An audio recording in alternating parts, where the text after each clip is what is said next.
on va passer simplement aux diverses informations.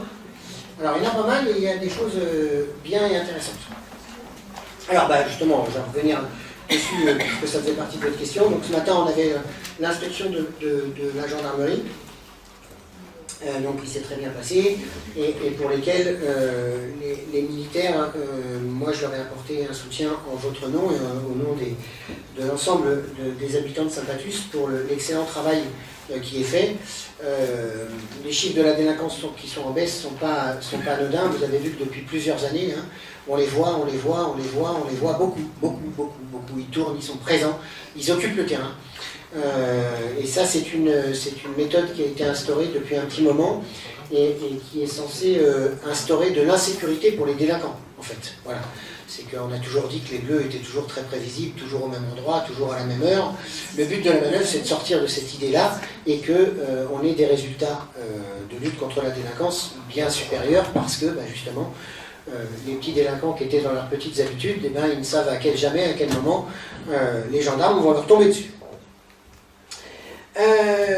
Encore, là, je suis désolé, je ne vais pas faire que des heureux. Enfin, si, beaucoup pour la commune, c'est surtout les opposants qui ne vont pas être contents. On a reçu cet après-midi pour la partie primaire la validation de la DDCS pour l'augmentation à 116 places pour le centre de loisirs. Alors, entre une fermeture et 116, voilà, sans commentaire. On attend l'autorisation pour la maternelle, puisque elle, la DDCS, c'est presque acquis, notre augmentation. Il faut juste qu'on ait une visite de la PMI, puisque sur les maternelles, il y a une validation supplémentaire de la PMI en plus de la DDCS. Donc ça prend un petit peu plus de temps, c'est pour ça qu'on n'a pas eu la réponse en même temps. Je voudrais vous parler d'un sujet aussi auquel j'assiste à beaucoup de réunions en ce moment et qui est très très important pour le développement de notre commune et pour l'avenir, c'est les travaux du T4 sur l'aéroport de Roissy. Je ne sais pas si vous avez vu à l'accueil, il y a un certain nombre de dépliants. ADP a lancé un certain nombre de réunions, il y en a une à Saint-Souplet, il y en aura au Ménilano, enfin il y a quand même beaucoup de concertation, et avec le département, avec l'Interco et avec les chambres consulaires, on essaye d'insister énormément pour que l'étude qui soit faite, l'étude d'impact qui doit ressortir de cette concertation, prenne en compte l'ensemble des problématiques. Parce que aussi bien sur le côté développement économique, apport de travail, baisse du chômage, etc., c'est une opportunité fantastique, cet agrandissement d'aéroport.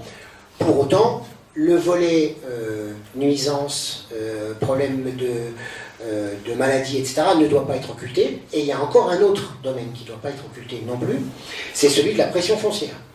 Puisque, en fait, il faut bien que vous compreniez une chose, c'est que le T4 qui est prévu dans les années à venir et qui est prévu pour en particulier être opérationnel le plus rapidement possible pour les Jeux Olympiques de 2024, donc ça veut dire que ça va arriver très rapidement. Cet aéroport, c'est un deuxième aéroport. 50 000 emplois directs, 275 000 indirects, donc plus de 300 000 emplois, et en capacité aéroportuaire, ce sera la même capacité qu'Orly aujourd'hui.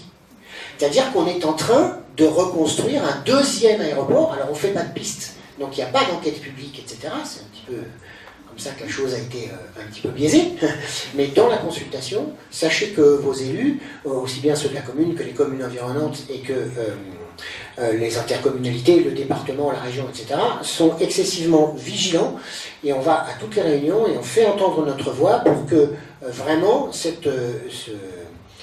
développement soit un développement harmonieux. Parce que je ne vous ai pas parlé non plus des problèmes de transport, mais aussi bien le transport collectif. Alors, nous, ça va déjà mieux parce qu'on a déjà filé haut, mais il y a d'autres endroits où ça n'y est pas. Et je vous parle aussi des infrastructures routières.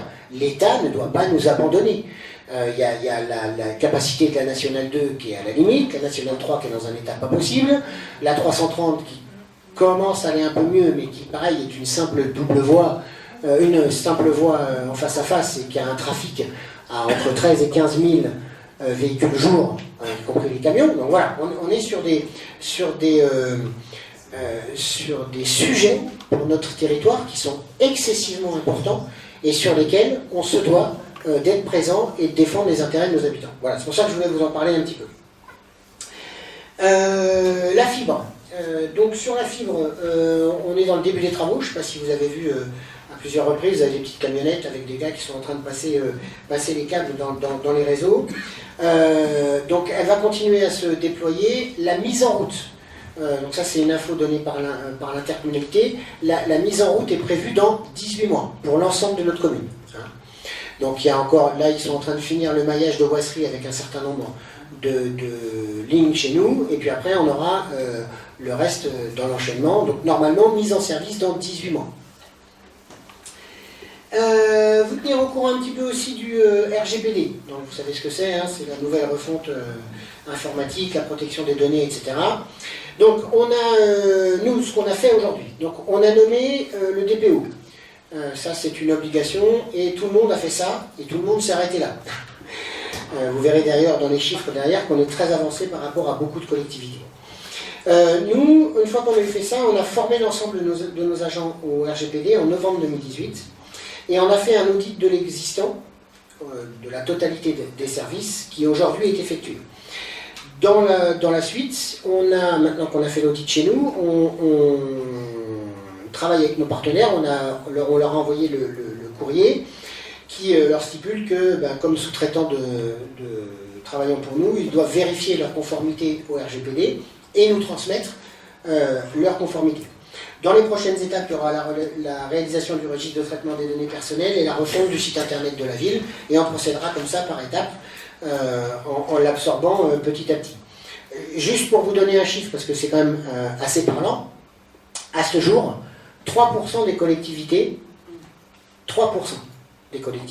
ont lancé le travail, comme on a fait. C'est pour ça que je vous disais tout à l'heure, il y en a 97% qui ont nommé le DPO, puis qu'on repoussait ça au calendrier grec, parce que je peux vous assurer que c'est un sacré travail.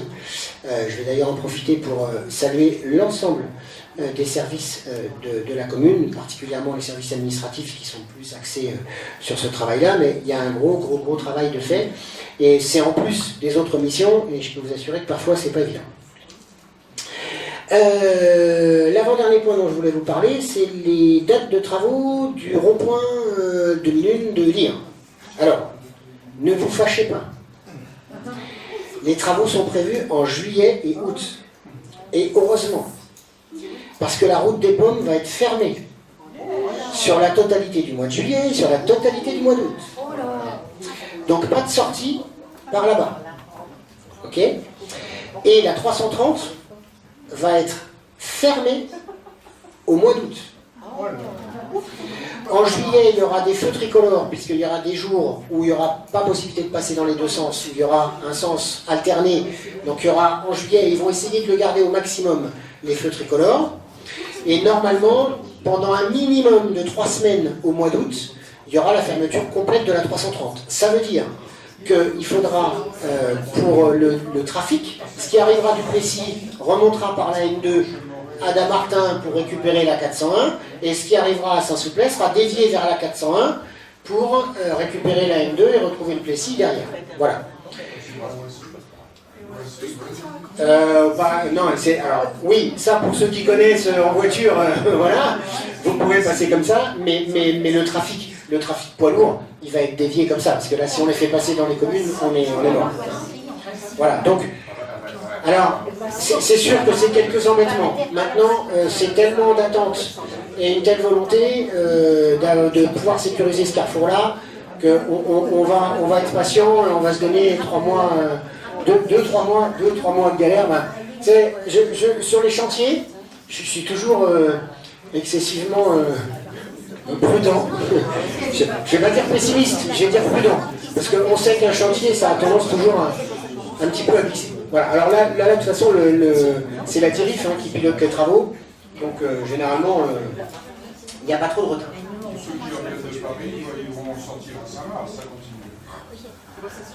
Oui, c'est ce qui sera, de toute façon, c'est ce qui sera indiqué. Oui, c'est ce qui sera indiqué, de toute façon. Alors, le dernier point, je vais en revenir à nos amis. Le dernier point dont je voulais vous parler nous amène au terrain synthétique. Moi, j'aime bien quand on balance des choses comme ça. J'aimerais bien que vous soyez en capacité, mais vous ne l'êtes pas, malheureusement, de pouvoir me prouver que j'ai écrit quelque part que le terrain serait opérationnel en 2019.